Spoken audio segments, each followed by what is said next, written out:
শুনেন, আমি আপনাদেরকে একটা মূলনীতি বলি,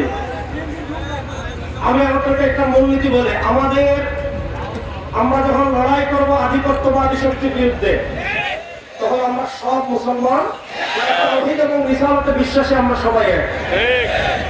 জোরে বলেন। আমাদের লড়াই যখন হবে সেকুলারিজমের বিরুদ্ধে, আমরা ঐক্যবদ্ধ থাকবো ইনশাআল্লাহ। জোরে বলেন ইনশাআল্লাহ। রাসূল সাল্লাল্লাহু আলাইহি ওয়াসাল্লাম মক্কি জীবনে, মনোযোগ, এই পয়েন্টটা একটু ভালো করে বুঝবেন। রাসূল সাল্লাল্লাহু আলাইহি ওয়াসাল্লাম মক্কায় 13 বছর ছিলেন। এই 13 বছর আল্লাহ রাসূল সাল্লাল্লাহু আলাইহি ওয়াসাল্লাম কত কষ্ট করেছেন। সাহাবায়ে কেরাম মদিনায় একবার হাবশা হিজরত করেছেন, আবার করেছেন, আবার মক্কায় আসছেন। রাসূল সাল্লাল্লাহু আলাইহি ওয়াসাল্লামের কলিজার টুকরা আমাদের আম্মা জান হযরত খাদিজাতুল কুবরা দুনিয়া থেকে বিদায় নিলেন রাদিয়াল্লাহু তাআলা আনহা। আল্লাহ নবী সাল্লাল্লাহু আলাইহি ওয়াসাল্লামের চাচা আবু তালেব বিদায় নিলেন। আল্লাহ রাসূল সাল্লাল্লাহু আলাইহি ওয়াসাল্লাম তার দুটো ছায়া ছিল, ঘরের ছায়া, বাইরের ছায়া, দুই ছায়া দুনিয়া থেকে বিদায় নিয়েছেন। কাফেরদের জুলুম অত্যাচার আরো বেড়ে গিয়েছে। আল্লাহ রাসূল সাল্লাল্লাহু আলাইহি ওয়াসাল্লাম সাহাবায়ে কেরামকে বলেন, আস্তে আস্তে হিজরত করা শুরু করো আল্লাহর নির্দেশে। সব সাহাবায়ে কেরাম মক্কা থেকে মদিনায় হিজরত করে চলে গিয়েছেন। শুধু দুর্বল, অসহায়, যাদের সফর করার মতো সামর্থ্য নেই, তারাই শুধু মক্কায় আছেন। বাকি সব হিজরত করে মদিনায় চলে গিয়েছেন। মক্কার কাফেররা দেখলো যে কোনো সময় রাসূল সাল্লাল্লাহু আলাইহি ওয়াসাল্লাম দুনিয়া থেকে বিদায় নিয়ে চলে যাবেন, একদম মক্কা থেকে হিজরত করে মদিনায় চলে যাবেন। যদি তিনি মদিনায় চলে যান, মদিনার নেতৃত্ব তার কাছে চলে আসবে, মদিনার পাওয়ার তার কাছে চলে আসবে।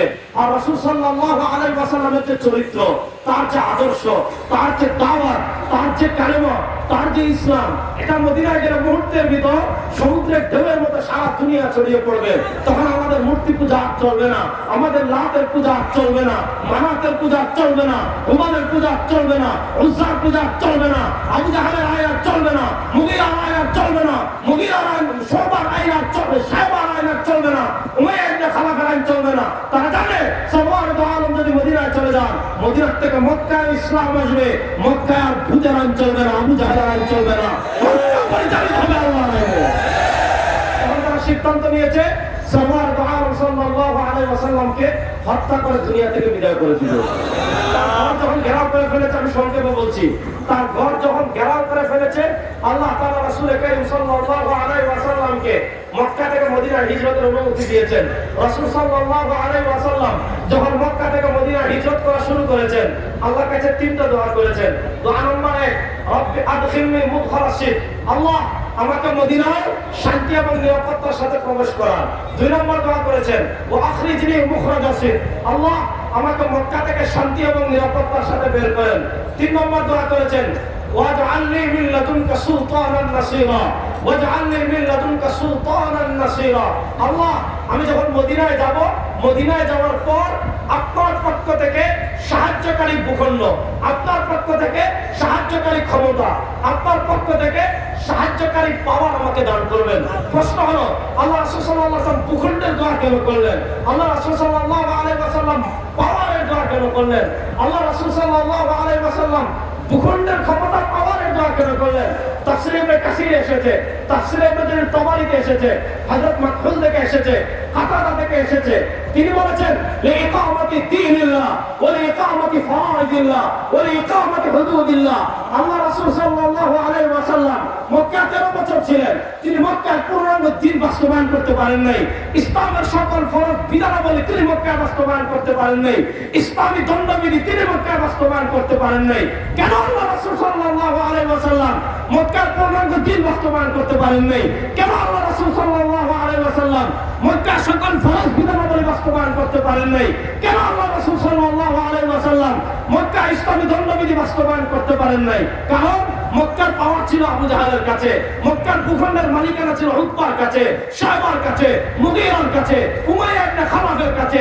এজন্য আল্লাহ রাসূল সাল্লাল্লাহু আলাইহি ওয়াসাল্লাম মক্কা অনুধাবন করেছিলেন, যদি পূর্ণাঙ্গ দ্বীন আল্লাহর জমিনে বাস্তবায়ন করতে হয়, যদি পূর্ণাঙ্গ শরিয়া আল্লাহর জমিনে বাস্তবায়ন করতে হয়, যদি ইসলামের সকল ফরজ বিধানাবলী বাস্তবায়ন করতে হয়, যদি ইসলামী দণ্ডবিধি বাস্তবায়ন করতে হয়, খানকায় যেমন আপনাকে পীর করতে হবে, শুধু খানকায় পীর থাকলে হবে না, আপনি হবেন খানকার পীর, আবার সংসদের প্রধানমন্ত্রী।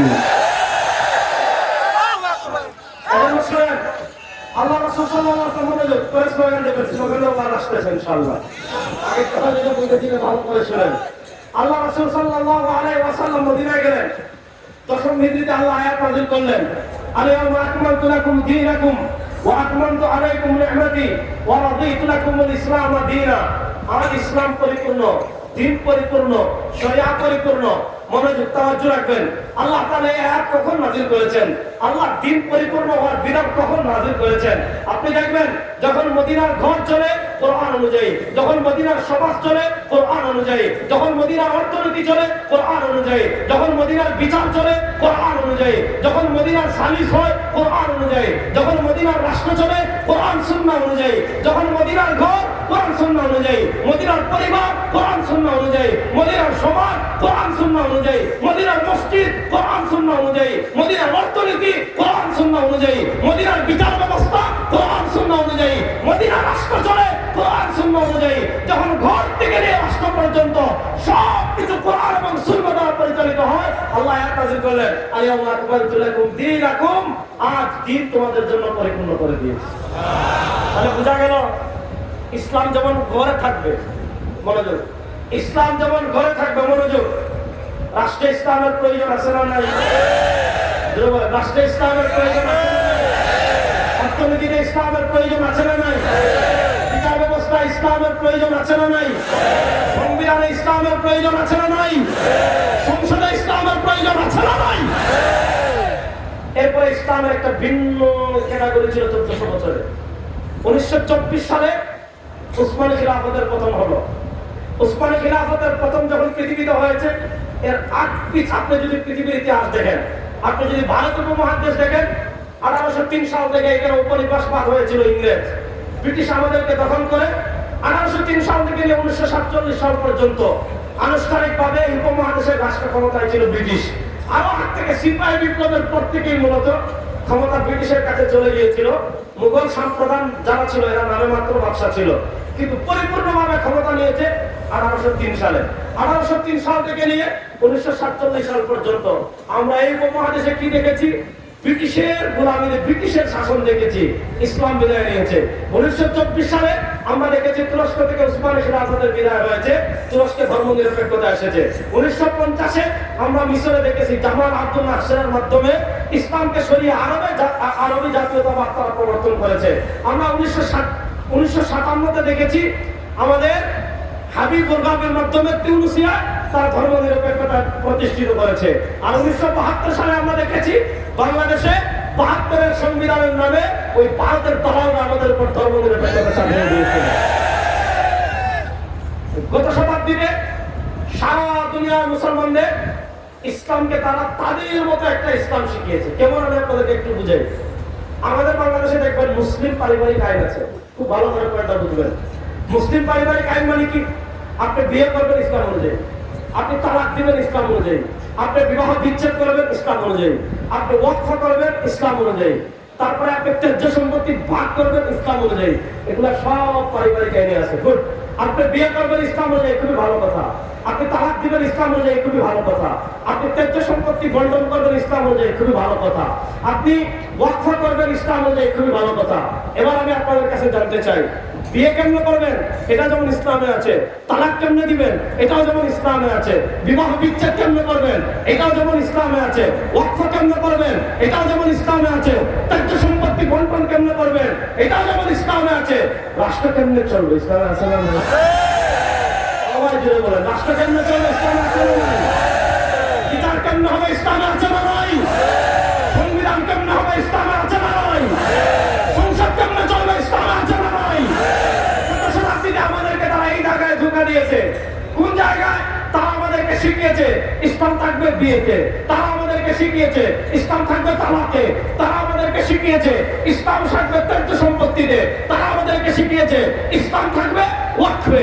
আর রাষ্ট্র পরিচালনায় আব্রাহাম লিঙ্কন। তারা আমাদেরকে শিখিয়েছে ইসলাম থাকবে ঘরে আর বিচার ব্যবস্থায় ব্রিটিশের আইন। তারা আমাদেরকে শিখিয়েছে ইসলাম থাকবে ঘরে আর অর্থনীতিতে পুঁজিবাদ। তারা আমাদেরকে শিখিয়েছে বিচার ইসলাম থাকবে ঘরে আর শিক্ষা ব্যবস্থায় থাকবে ব্রিটিশ প্রবর্তিত শিক্ষা ব্যবস্থা। না, ইসলাম শুধু ঘরে থাকার জন্য আসে নাই, ঘর চলবে ইসলাম অনুযায়ী। আগামী